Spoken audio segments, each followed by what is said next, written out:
Hello, my YouTube family. I welcome you all to your very own channel Next Gen Teachers. आज मैं फिर आपके सामने एक और इम्पॉर्टेंट क्वेश्चन लेकर हाजिर हूँ और हमारा आज का क्वेश्चन है मोरालिटी के ऊपर कि मोरालिटी क्या होती है. What is morality? What are the aspects of morality? अब आप सबको पता है कि मॉरल स्टोरीज हम बच्चों को सुनाते हैं क्यों, ताकि उनके अंदर कुछ अच्छी आदतें आएँ. मोरालिटी होती है किसी चीज़ को सही तरीके से परखना और उसके हिसाब से फंक्शन करना सोसाइटी में. So moral development is a process through which a child develops proper attitudes और behaviours towards the other people in the society.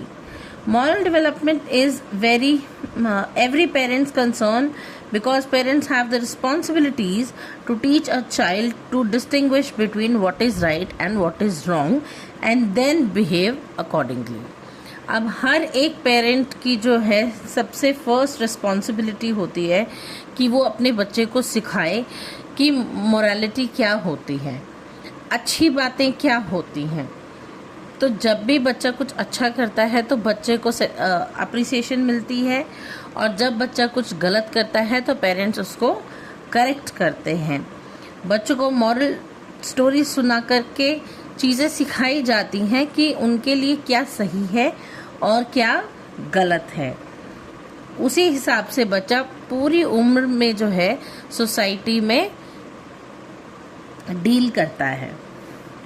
Morality may be specifically synonymous with goodness and immorality is the active opposition to morality.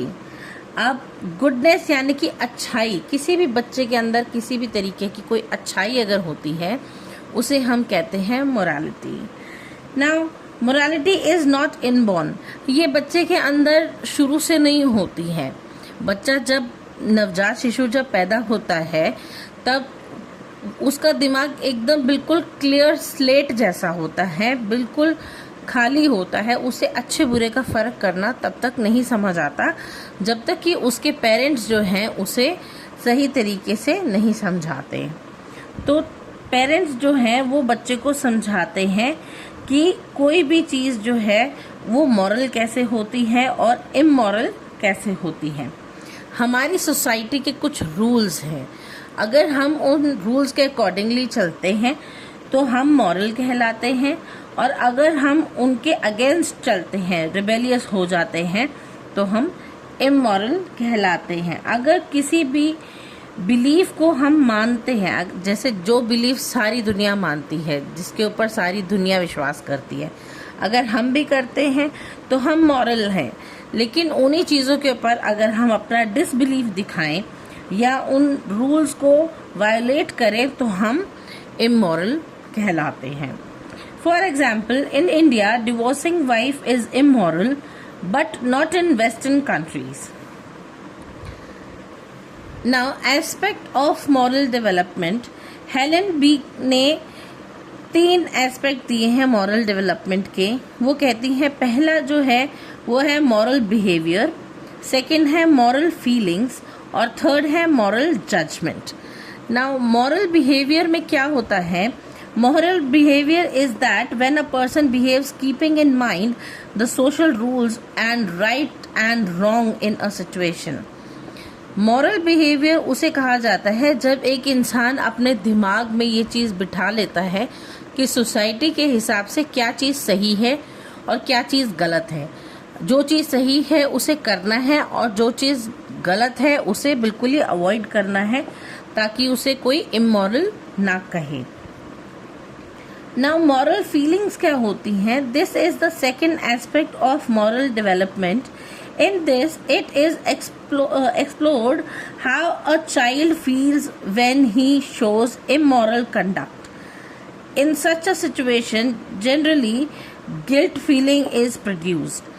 अब हर एक बच्चे को ये चीज़ समझाई जाती है जब आप कुछ अच्छा काम करते हैं तो आपके अंदर ही एक पॉजिटिव फीलिंग आती है. जो कि आपको अच्छा महसूस कराती हैं, वो उसे हम मॉरल फीलिंग कहते हैं।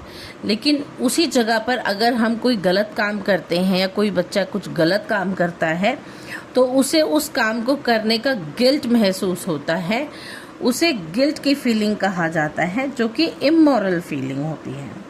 Now moral judgement, the third aspect of moral judgement is moral judgement or moral reasoning. This is considered to be the cognitive aspect of the morality. The main purpose in this aspect is to know the basis on which the child is ready to accept whether the conduct is right or moral. Now, हर एक चीज़ जो है, बच्चे को अगर हम कुछ सिखाने जाते हैं तो बच्चा बहुत सारे सवाल करता है।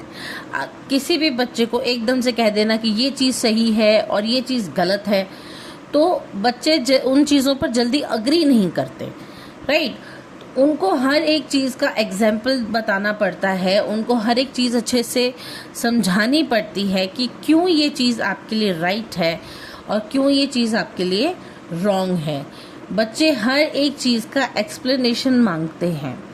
तो जो गुड पेरेंटिंग करते हैं पेरेंट्स, वो अपने बच्चों के हर इफ़ और बट का जवाब देते हैं और बच्चों को सेटिस्फाई करते हैं ये बता के कि ये काम जो है ये मॉरल है और जो गलत काम है उन्हें हम इमोरल कहते हैं या हमें वो काम नहीं करने चाहिए। जैसे अगर छोटा बच्चा है और वो खेल रहा है, मज़े से कुछ एंजॉय कर रहा है, तो पेरेंट्स को कोई ज़्यादा दिक्कत नहीं होती। लेकिन वहीं अगर वो कुछ गलत काम कर रहा है या किसी को हर्ट कर रहा है तो पेरेंट्स उसको उसी समय समझाते हैं कि नहीं, आप किसी को हर्ट नहीं कर सकते, ये गलत बात है। हमें छोटे होते हुए टीचर्स बहुत सारी चीज़ें सिखाती थी, जैसे शेयरिंग इज़ केयरिंग। तो हम ये सारी चीज़ें सीखते थे क्योंकि ये अच्छी बातें हैं, ये हमारे अंदर मोरालिटी डेवलप करती हैं। जबकि अगर हमारी किसी से फाइट हो जाती थी तो हमारी टीचर्स हमें कहती थी कि नहीं, हमें किसी के साथ लड़ना झगड़ना नहीं चाहिए, कोई भी डिस्प्यूट हो हमें प्यार से बात करके सुलझा लेना चाहिए। तो टीचर्स हमें इस तरीके से कुछ कुछ एग्जाम्पल्स दे के, हमारे अच्छे बुरे का एग्जाम्पल दे के हमें समझाती थी कि क्या चीज़ें हमारे लिए सही हैं और क्या चीज़ें हमारे लिए गलत हैं। आजकल के बच्चों को मॉरल स्टोरीज सुनना बहुत पसंद है और उसी बेसिस पे पेरेंट्स जो हैं उसका फ़ायदा उठाते हुए बच्चों को ये मॉरल और इमोरल होने का कॉन्सेप्ट बहुत अच्छे तरीके से समझा पाते हैं। Not just parents but grand parents भी बहुत हेल्प करते हैं न्यू जनरेशन को उनका अच्छा और बुरा समझने में। तो ये था आज का टॉपिक। आई होप आपको आज की क्लास अच्छी लगी होगी। अगर आपको आज की क्लास अच्छी लगी है तो please do like, share and subscribe my channel. Comment करके मुझे ज़रूर बताइएगा कि आपको मेरी वीडियोस कैसी लगती हैं, क्या ये आपके लिए मोटिवेशनल हैं या नहीं। अगर आपको इन वीडियोस से कोई हेल्प मिलती है तो प्लीज़ मुझे कमेंट करके ज़रूर बताइएगा। मुझे भी मोटिवेशनल फील होता है, मुझे भी मोटिवेट फील होता है कि हाँ, मैं कुछ अच्छा कर रही हूँ और मैं और वीडियोस बनाऊँ। उसके लिए मुझे चाहिए कि आप बहुत सारा प्यार दें मेरी वीडियोस को, लाइक और अच्छे अच्छे कमेंट्स करके। So thank you.